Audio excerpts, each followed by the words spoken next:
व्याहरे नमः। श्री स्वामी हरिदास विजयतीर्थराम। कुछ दिनों से जो भक्त चरित्र की श्रृंखला चल रही है, आज उसमें भक्त प्रहलाद जी का चरित्र। भैया, इन भक्तों का नाम भी लेने से हम पावन हो जाते हैं, क्योंकि ये श्री हरि के हैं और भक्त और भगवान में कोई भेद नहीं होता। सो इनका नाम भी वही फल देता है जो भगवान नाम, क्योंकि ये उन्हीं के हो चुके हैं। दोनों में कोई भेद नहीं रहा। यह बात हमें सदैव स्मरण रखनी चाहिए। तो जब भगवान वाराह ने पृथ्वी को रसातल से लाते समय हिरण्याक्ष को मार दिया, तब उसका बड़ा भाई दैत्यराज हिरण्यकशिपु बहुत क्रोधित हुआ और उसने निश्चय किया कि मैं अपने भाई का बदला लेकर रहूंगा। अपने को अजय एवं अमर बनाने के लिए हिमालय पर जाकर वह तप करने लगा। सहस्त्रों वर्षों तक उसने उग्र तप कर ब्रह्मा जी को संतुष्ट किया और ब्रह्मा जी ने उसे वरदान दिया कि तुम किसी अस्त्र शस्त्र से, ब्रह्मा जी द्वारा निर्मित किसी प्राणी से रात में, दिन में, जमीन पर, आकाश में कहीं भी मारे नहीं जाओगे। उन्होंने कहा, मैं तुम्हें अमरता का वरदान तो नहीं दे सकता, पर यह वरदान तुम्हें अवश्य दे रहा हूं। हिरण्यकशिपु बड़ा प्रसन्न हुआ। भले ही अमरता का वरदान ना दिया, लेकिन जब यह सब मिल गया तो अब बचा क्या। वह नहीं जानता है कि श्री हरि की माया बड़ी प्रबल है। जब हिरण्यकशिपु तपस्या करने गया था, तभी देवताओं ने दैत्यों की राजधानी पर आक्रमण कर दिया। दैत्यों का कोई राजा न होने से दैत्य हार कर चारों ओर भाग गए। देवताओं ने दैत्यों की राजधानी को लूट लिया। देवराज इंद्र ने हिरण्यकशिपु की पत्नी कयाधु को बंदी बना लिया और स्वर्ग को ले चले। रास्ते में देवर्षि नारद मिल गए। उन्होंने इंद्र को रोका कि तुम दैत्यराज की पतिव्रता पत्नी को मत ले जाओ। इंद्र ने बताया कि कयाधु गर्भवती है, उसके जब संतान हो जाएगी तब उसके पुत्र का वध करके हम उसे छोड़ देंगे। देवर्षि ने कहा, इंद्र, तुम नहीं जानते, इसके गर्भ में भगवान का परम भक्त है, उससे देवताओं को कोई भय नहीं है और उस भागवत को मारा नहीं जा सकता। इंद्र ने देवर्षि की बात मान ली। वे कयाधु के गर्भ में भगवान का भक्त है यह सुनकर उसकी परिक्रमा करके अपने लोक को चले गए। जब कयाधु देवराज के बंधन से छोड़ दी गई, तब वह देवर्षि के ही आश्रम में आकर रहने लगी। उसके पति जब तक तपस्या से न लौटे, उसके लिए दूसरा निरापद आश्रम था भी नहीं। देवर्षि भी उसे पुत्री की भांति मानते थे और बराबर गर्भस्थ बालक को लक्ष्य करके उसे भगवत भक्ति का उपदेश किया करते।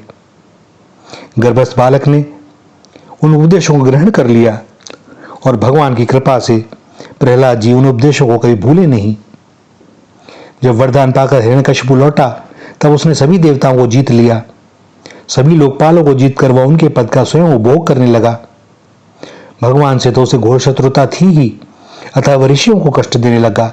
यज्ञ उसने बंद करा दिए। धर्म का वह घोर विरोधी हो गया।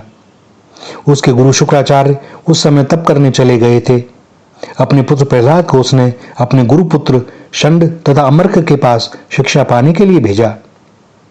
प्रहलाद उस समय 5 वर्ष के थे। एक बार प्रहलाद घर आए। माता ने उनको वस्त्राभूषणों से सजाया। पिता के पास जाकर उन्होंने प्रणाम किया।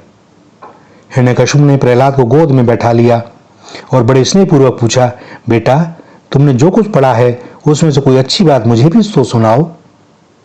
प्रहलाद ने कहा, पिताजी, संसार के सभी प्राणी असत संसार में आसक्त होकर सदा उद्विग्न रहते हैं। मैं तो सबके लिए यही अच्छा मानता हूं कि अपना पतन कराने वाले जलहीन अंधकूप के समान घरों को छोड़कर मनुष्य वन में जाकर श्री हरि का आश्रय ले। हंस पड़ा हिरण्यकशिपु बहुत जोर से। लगा उसे किसी शत्रु ने मेरे बच्चे को बहका दिया है। सो उसने गुरुपुत्रों को बुलाकर सावधान किया कि वे प्रहलाद को सुधारें। उसे दैत्य कुल के उपयुक्त अर्थ, धर्म, काम का उपदेश दें। गुरुपुत्र प्रहलाद को अपने यहाँ ले आए। उन्होंने प्रहलाद से पूछा, तुमको यह उल्टा ज्ञान किसने दिया है? प्रहलाद ने कहा, गुरुदेव, यह मैं हूं और यह दूसरा है, यही तो अज्ञान है। भगवान की इस माया से जीव मोहित हो रहे हैं। वे दया में जिस पर दया करते हैं उसी का चित्त उनमें लग पाता है। मेरा चित्त तो उनकी अनंत कृपा से उन परम पुरुष की ओर सहज ही खिंच गया है। गुरुपुत्रों ने प्रहलाद को बहुत डांटा धमकाया और अर्थ, शास्त्र, दंड नीति, राजनीति आदि की शिक्षा देने लगे। गुरु द्वारा पढ़ाई हुई विद्या को प्रहलाद बड़े ध्यानपूर्वक सीखते थे। वे गुरु का कभी अपमान नहीं करते थे और न ही उन्होंने विद्या का कभी तिरस्कार किया, पर उस विद्या के प्रति उनके मन में कभी आस्था भी न हुई। गुरुपुत्रों ने जब उन्हें भली भांति सुशिक्षित समझ लिया तब दैत्यराज के पास ले गए। हिरण्यकशिपु ने अपने विनयी पुत्र को गोद में बैठाकर फिर पूछा, बताओ बेटा, तुम अपनी समझ से उत्तम ज्ञान क्या मानते हो? प्रहलाद जी ने कहा, भगवान के गुण एवं चरित्रों का श्रवण, उनकी लीलाओं तथा नामों का कीर्तन, उन मंगलमय का स्मरण, उनके श्री चरणों की सेवा, उन परम प्रभु की पूजा, उनकी वंदना, उनके प्रति दास्य भाव, उनसे सख्य, उन्हें आत्मनिवेदन, यह नवदा भक्ति है।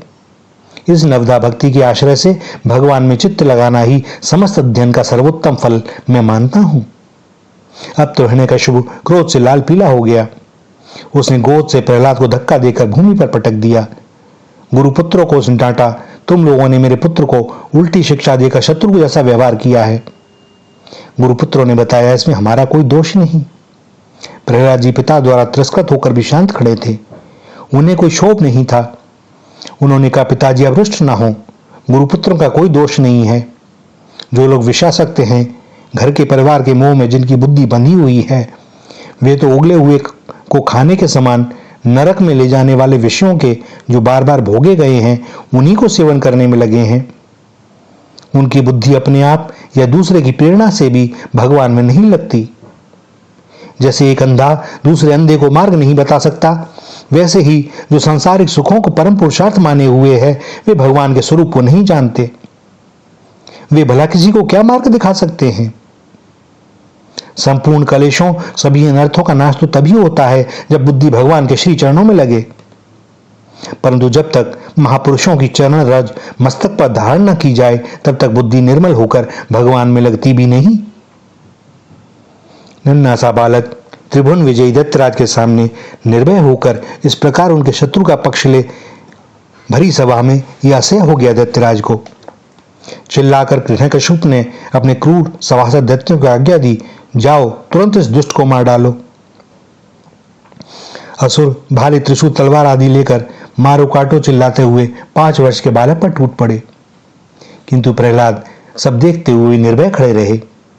उन्हें तो सर्वत्र अपने दयामय प्रभु ही दिखाई पड़ते थे, डरने का कोई कारण ही नहीं जान पड़ा उन्हें। असुरों ने पूरे बल से अपने अस्त्र शस्त्र बार बार चलाए, किंतु प्रहलाद का कोई बाल बाका भी न हुआ, तनिक भी चोट न लगी। उनके शरीर से छूते ही वे हथियार टुकड़े टुकड़े हो जाते थे। अब हिरण्यकशिपु को आश्चर्य हुआ। उसने प्रहलाद को मारने का निश्चय कर लिया। अनेक उपाय करने लगा। मत वाले हाथी के सामने हाथ पैर बांधकर प्रहलाद को डाल दिया गया, पर हाथी ने उन्हें सूंड से उठाकर मस्तक पर बैठा लिया। कोठरी में बंद कर दिया गया और वहां भयंकर सर्प छोड़ दिए गए, पर वे भयंकर विषधर भी प्रहलाद के समान पास पहुंचकर केंचुओं के समान सीधे हो गए। जंगली सिंह को छोड़ा गया। वो पालतू कुत्ते के समान पूंछ हिलाकर प्रहलाद के पास जाके बैठ गया। प्रहलाद को भोजन में विष दिया गया, किंतु उसके ऊपर तनिक भी प्रभाव न पड़ा। विष जैसे उनके उदर में जाकर अमृत हो गया। अनेक दिनों तक भोजन तो क्या, जल की एक बूंद तक प्रहलाद को नहीं दी गई, पर वे शिथिल होने के बदले ज्यों की त्यों बने रहे। उनका तेज दिन प्रतिदिन बढ़ता चला जाता था। उन्हें ऊंचे पर्वत से गिराया गया, पत्थर बांधकर समुद्र में फेंका गया। दोनों बार वे सकुशल भगवान नाम का कीर्तन करते हुए अपने नगर में लौट आए। बड़ा भारी लकड़ियों का पर्वत एकत्र किया गया। हिरण्यकशिपु की बहन होलिका ने तप करके एक वस्त्र पाया था। वह वस्त्र अग्नि में जलता नहीं था। होलिका वह वस्त्र ओढ़कर प्रहलाद को गोद में लेकर उस लकड़ियों के ढेर पर बैठ गई। उस ढेर में अग्नि लगा दी गई। होलिका तो भस्म हो गई। पता नहीं कैसे उसका वस्त्र उड़ गया उसके देह से।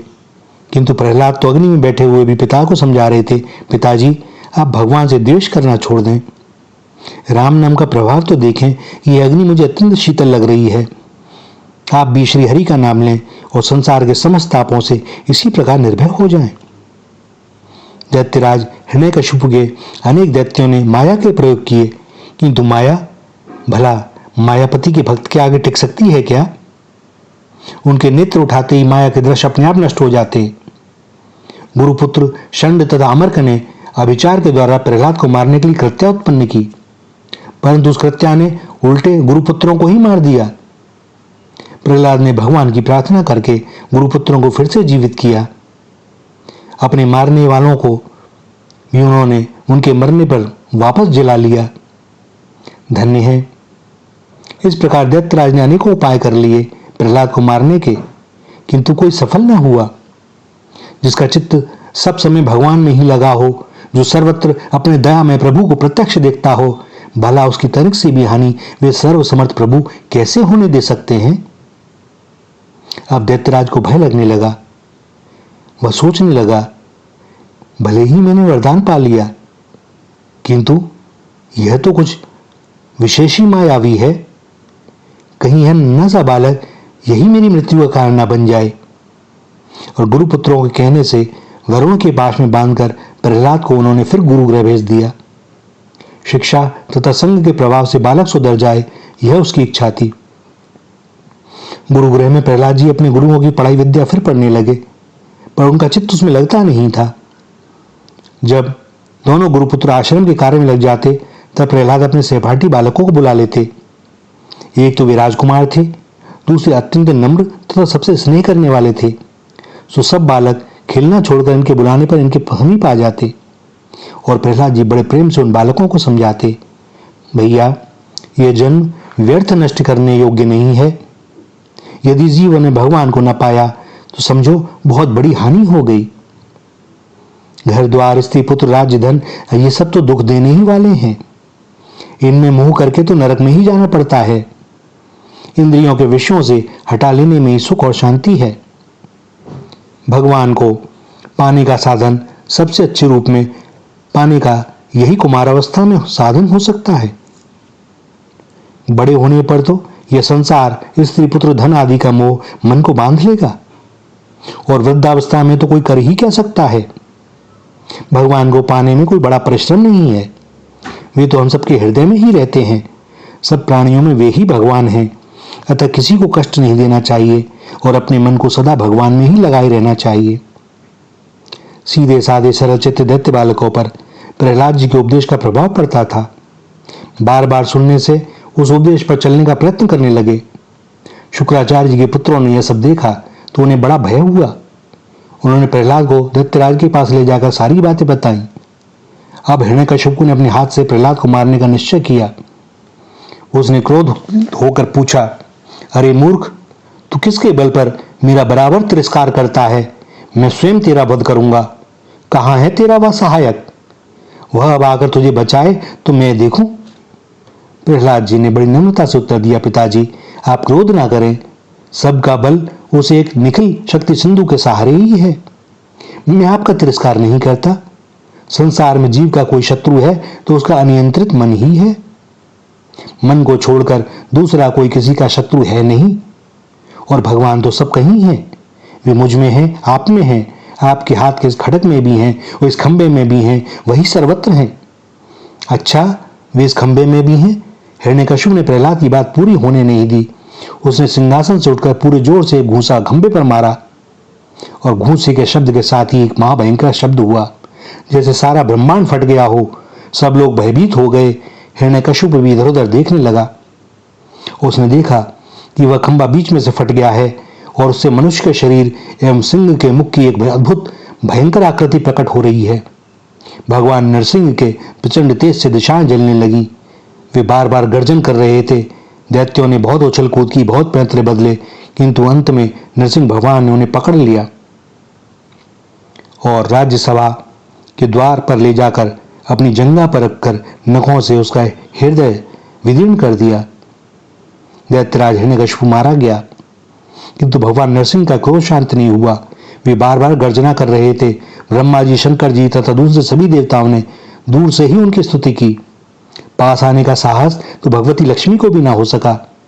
वे भी भगवान का वह विकराल क्रुद्ध रूप देखकर डर गईं।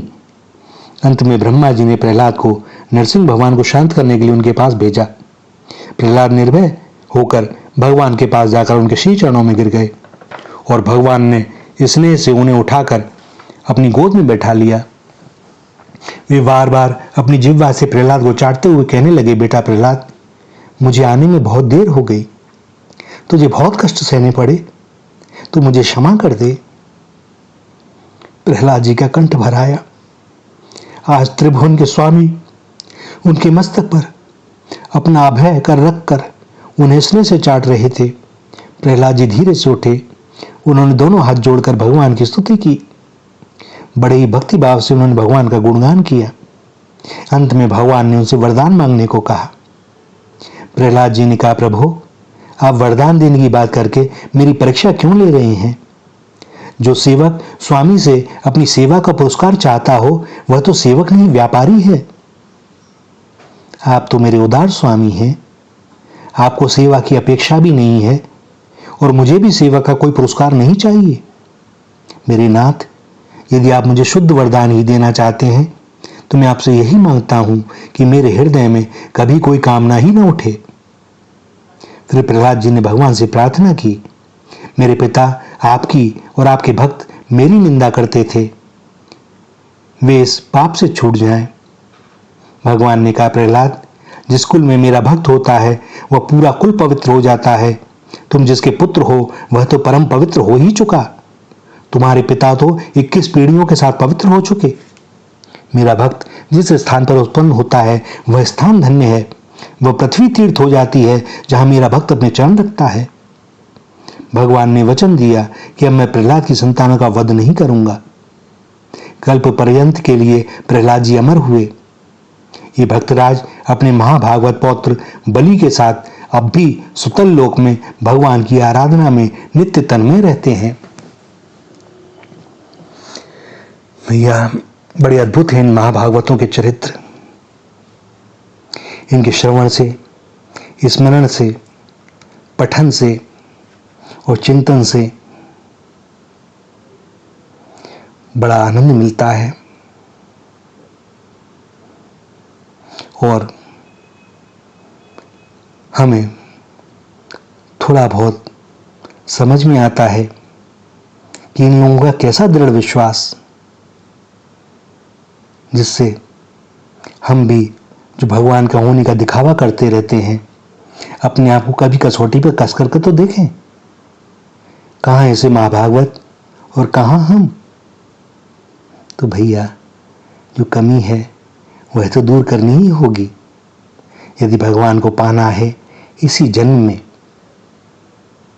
और उन्हें पाना बहुत कठिन नहीं है।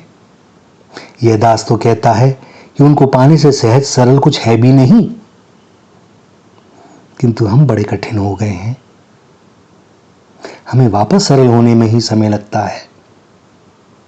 किंतु यदि हम भगवान से प्रार्थना करें और यह एक ही लगन और एक ही कामना रह जाए कि इसी जन्म में भगवत प्राप्ति होनी है, तो भैया, श्री किशोर जी की कृपा से यह दास कह सकता है यह होगा, निश्चय ही होगा।